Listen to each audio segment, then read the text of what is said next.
باللہ من الشیطان الرجیم بسم اللہ الرحمن الرحیم الحمد علی اہلہ والصلاة علی اہلہا اما بعد۔ ناظرین کرام السلام علیکم ورحمۃ اللہ وبرکاتہ۔ ہمارا یہ پروگرام کہ جس کا عنوان اور ٹاپک ہے بہار رمضان اور قرآن، اور ہم اپنے اس پروگرام میں ماہ مبارک رمضان کے ہر دن کی دعا میننگ کے ساتھ بیان کرتے ہیں، اور اس کے بعد کچھ داستان آپ حضرات کی خدمت میں بیان کرتے ہیں۔ لہذا سب سے پہلے تمام مومنین کی خدمت میں، ناظرین کرام کی خدمت میں ریکویسٹ ہے، گزارش ہے کہ وہ آج 23ویں دن کی دعا ترجمے کے ساتھ سماعت فرمائیں۔ بسم اللہ الرحمن الرحیم، اللہم صل علی محمد وآل محمد، اللہم اغسلنی فیہ من الذنوب وطہرنی فیہ من العیوب وامتحن قلبی فیہ بتقوی القلوب یا مقیل عثرات المذنبین۔ بسم اللہ الرحمن الرحیم۔ اے معبود، آج کے دن مجھے گناہوں سے بالکل دھو دے اور عیوب سے بالکل پاک کر دے، اور میرے دل کو تقوی کی آزمائش کے قابل بنا دے، اے گناہ گاروں کی لغزشوں کو معاف کرنے والے۔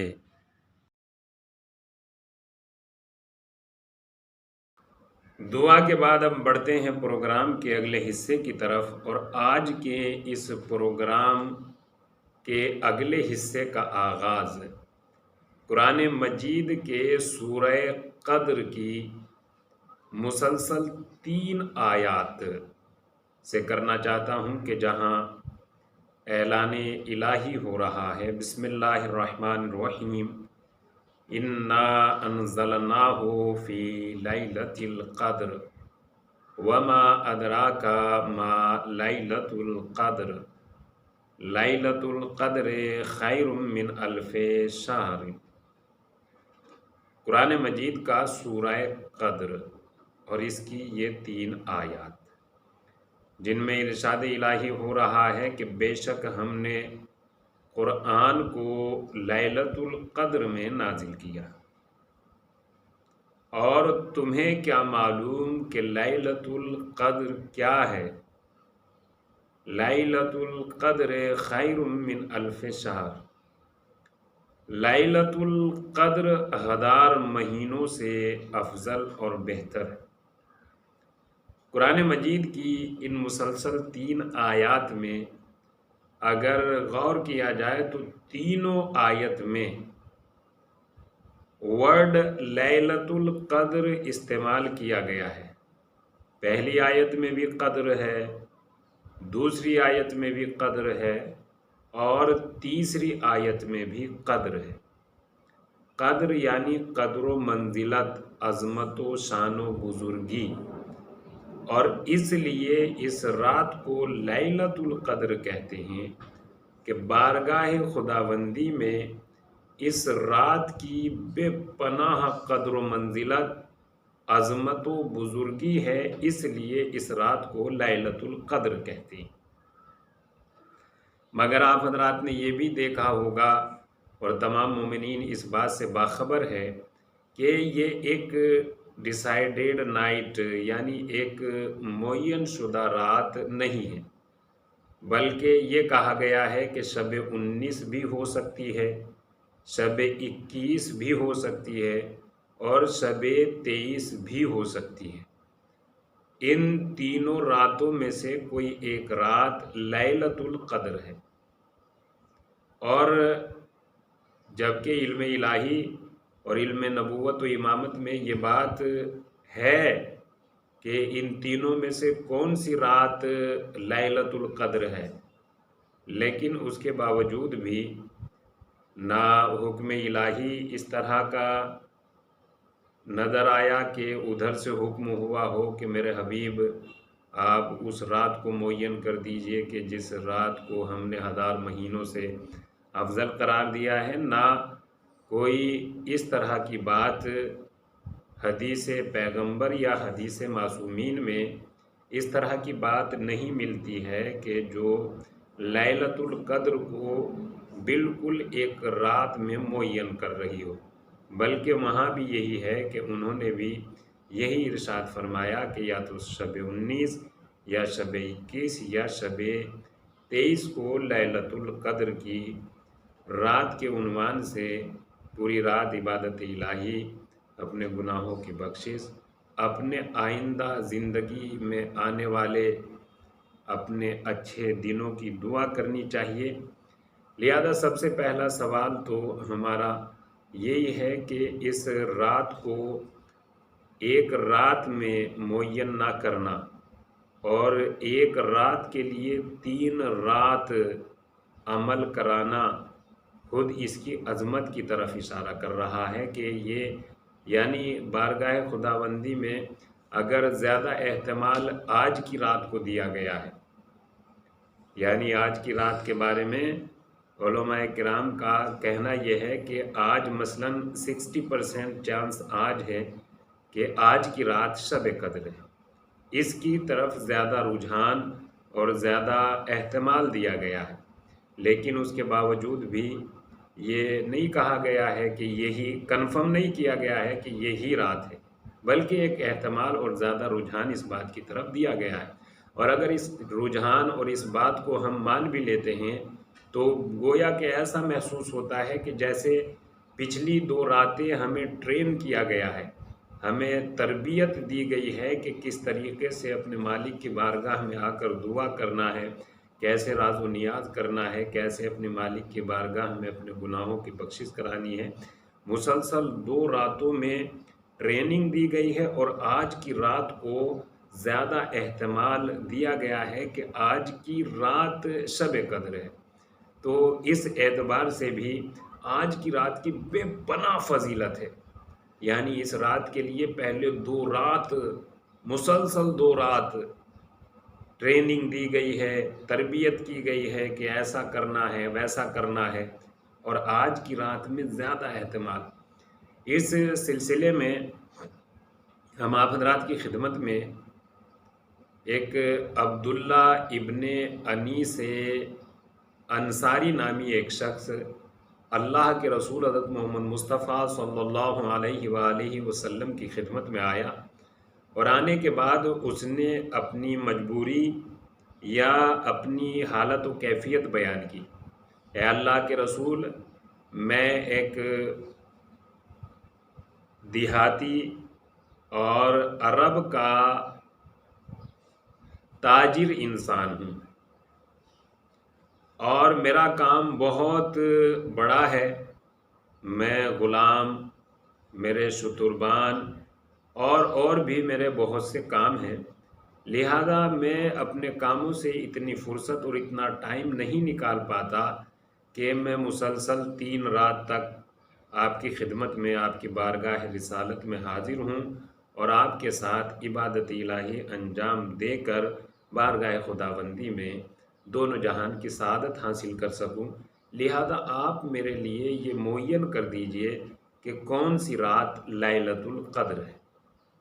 یہ بات پورے مسجد کے نمازی بھی سن رہے تھے۔ اللہ کے رسول نے آنے والے کو اپنے قریب بلایا، نزدیک بلایا اور ان کے کان میں کچھ کہا۔ دیکھیے کتنی عظیم اور کتنی بافضیلت ہے یہ رات کہ خود اللہ کے رسول بھی یہ نہیں چاہتے کہ ایک ہی رات انسان عمل کرے، بلکہ پہلے باقاعدہ طریقے سے مسلسل 2 راتوں تک انسان عبادت کرتا رہے، اور پھر آخری رات یعنی آج کی رات جس کے شب قدر ہونے کا زیادہ احتمال اور زیادہ رجحان ہے، اس رات بہت زیادہ عبادت کرے۔ تو اللہ کے رسول نے ایسے ہی اسے کچھ حکم نہیں دے دیا کہ وہ رات شب قدر ہے، لیکن اس کے کان میں کچھ کہا، اور پھر تاریخ میں اور اس کتاب کے جس کا نام اعمال الواعظین ہے، انہوں نے یہ تحریر کیا کہ وہ آنے والا شخص کہ جس کا کام بہت زیادہ تھا، جو اپنے کام کی وجہ سے زیادہ ٹائم نہیں نکال پا رہا تھا، وہ شب 23 میں مدینہ منورہ میں حاضر ہوتا تھا ہر سال، اور اللہ کے رسول کی ساتھ اس رات میں عبادت الہی انجام دیتا تھا، اس رات کے اعمال بجا لاتا تھا۔ لیکن ساتھ ہی ساتھ یہ بھی ہے کہ اصحاب رسول اسلام نے اور وہاں کے مومنین نے اس بات کا بھی اعتراف کیا کہ وہ اس رات کو مدینے آتا تھا، لیکن اس سے پہلی 2 رات وہ اپنے ہی وطن میں شب بیداری اور ان 2 راتوں میں عبادت الہی انجام دیتا تھا۔ یعنی اس کے باوجود بھی اللہ کے رسول نے یہ بہتر نہیں سمجھا کہ کسی ایک رات کو اور اس اصلی رات کو کہ جس رات میں شب قدر ہے اس رات کو بیان کر دیا جائے، بلکہ انہیں اس طرح کا حکم دیا کہ ان 2 راتوں میں اپنے گھر پر عبادت کرو، چھوڑنا انہیں بھی نہیں ہے، اور اس آخری رات میں یعنی شب 23 میں مدینہ منورہ میں تشریف لائیں، آ جائیں، اور آنے کے بعد عبادت الہی انجام دیں۔ تو یہ شب قدر کے جس کی بے پناہ فضیلت ہے، آج کی شب ہمیں مالک کی بارگاہ میں بے پناہ دعا کرنی چاہیے، اور دعا کے ساتھ ساتھ اپنے مالک کی بارگاہ میں مناجات، فریاد، اپنے گناہوں کی بخشش، اور یہی تمام چیزیں اپنی دونوں جہان کی کامیابی کے لیے دعا کرنی چاہیے۔ دنیاوی زندگی بھی بہتر اور اچھی رہے، اور آخرت کی زندگی میں بھی نجات اور مغفرت حاصل ہو جائے، یہی ہماری زندگی کا سب سے بڑا سرمایہ ہے۔ آج کی رات کے سلسلے میں جناب مرحوم سید ابن طاووس نے اپنی کتاب اقبال میں جناب موسیٰ علیہ السلام کی ایک مناجات تحریر کی ہے، اور وہاں انہوں نے یہ تحریر کیا ہے کہ جناب موسیٰ نے بارگاہ خداوندی میں یہ مناجات کی کہ الہی ارید و قربک، مالک میں تیرا قرب، میں تیری بارگاہ میں نزدیکی اور تیری بارگاہ میں قربت چاہتا ہوں۔ تو حکم الہی آیا، قربی لمن استيقظ لیلۃ القدر، میری قربت اسے حاصل ہوگی جو لیلۃ القدر میں بیدار رہے گا، جاگے گا، اور ہماری بارگاہ میں مناجات کرے گا۔ قربت جو ہمارے ہر عمل کی بنیاد ہے، ہمارا ہر عمل بیس ہوتا ہے اسی بات پر کہ ہمارا ہر عمل عبادی قربتاً اللہ کے علاوہ اگر کیا جائے تو اس کی کوئی ویلیو نہیں۔ ہمارے ہر عمل میں بیس یہی ہے کہ ہم ہر عمل کو قربتاً اللہ کرتے ہیں، اللہ کی قربت اور اللہ کی بارگاہ میں قریب ہونے کے لیے ہم یہ کام انجام دے رہے ہیں۔ تو حکم کیا ہوا؟ جناب موسیٰ نے کیا مناجات کی کہ مالک میں تیرا قرب حاصل کرنا چاہتا ہوں۔ تو ادھر سے آواز الہی آئی، قربی لمن استيقظ لیلۃ القدر، میری قربت تو ان کے لیے ہے کہ جو شب قدر میں بیدار رہتے ہیں، عبادت کرتے ہیں، مناجات کرتے ہیں، توبہ کرتے ہیں، استغفار کرتے ہیں، جو ایسا کرتے ہیں انہیں میری قربت حاصل ہوتی ہے۔ پھر جناب موسیٰ علیہ السلام نے مناجات کی، الہی ارید و رحمتک، مالک میں تیری رحمت حاصل کرنا چاہتا ہوں۔ قالا رحمتی لمن رحم المسکین لیلۃ القدر، پھر حکم الہی آیا، اے موسیٰ میری رحمت تو ان کے لیے ہے کہ جو شب قدر میں مسکینوں اور یتیموں پر رحم کرتے ہیں۔ الہی ارید الجواز علی الصراط، مالک مجھے پل صراط سے گزرنے کی پرمیشن چاہیے، مجھے اتھارٹی اور اختیار چاہیے کہ میں پل صراط سے گزر جاؤں۔ تو ادھر سے حکم آیا، قال ذلك لمن تصدق بصدقۃ فی لیلۃ القدر، اگر پل صراط سے گزرنے کا جواز چاہیے ہے تو شب قدر میں صدقہ دو، یہ حکم الہی۔ پھر جناب موسیٰ نے التجا اور مناجات کی، الہی اریدو اشجار الجنت و ثمارہا، مالک میں جنتوں کی نعمت چاہتا ہوں، مجھ پر جنتوں کی نعمتوں کی فراوان فرما۔ ذالک لمن سبح تسبیحا فی لیلۃ القدر، ادھر سے حکم ہوا یہ جنتوں کی نعمتوں کی فراوان تو ان کے لیے ہے کہ جو لیلۃ القدر میں اپنے مالک کی تسبیح و تحلیل کرتے ہیں۔ الہی پھر جناب موسیٰ علیہ السلام نے بارگاہ خداوندی میں دعا اور مناجات کی، الہی ارید النجات من النار، مالک مجھے نار جہنم سے نجات عطا فرما، میں نجات چاہتا ہوں۔ تو پھر حکم الہی آیا، قال ذالک لمن استغفر فی لیلۃ القدر، جہنم سے نجات تو ان صاحبان ایمان کے لیے ہے کہ جو لیلۃ القدر میں توبہ اور استغفار کرتے ہیں۔ دیکھیے اگر ان تمام مناجات میں اگر دیکھا جائے تو سارے یعنی تمام پرابلم کا سلوشن ایک ہی جگہ بتایا گیا ہے، اور وہ جگہ ہے، وہ وقت ہے لیلۃ القدر۔ اگر قربت الہی چاہیے ہے تو لیلۃ القدر ہے، اگر رحمت الہی چاہیے ہے تو لیلۃ القدر ہے، اگر پل صراط سے گزرنے کی اتھارٹی پرمیشن اور جواز چاہیے ہے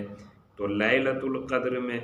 اگر نعمت الہی کی فراوان چاہیے تو لیلۃ القدر میں، اگر جہنم سے نجات کا پروانہ چاہیے تو لیلۃ القدر۔ اتنی تمام باتوں کی کا جو سلوشن دیا جا رہا ہے وہ صرف ایک رات میں مل رہا ہے۔ کتنا بڑا بونس اور کتنا بڑا کمال ہے کہ اس رات میں اپنے مالک کی بارگاہ میں دعا کریں۔ یہی وجہ ہے کہ روایات میں آیا ہے کہ واقعاً وہ انسان رحمت الہی سے دور ہے کہ جس کی زندگی میں رمضان المبارک آئے اور وہ شب قدر درک کرے، حاصل کرے، اس کی زندگی میں شب قدر آ جائے اور اس کے بعد بھی وہ رحمت خدا سے دور رہ جائے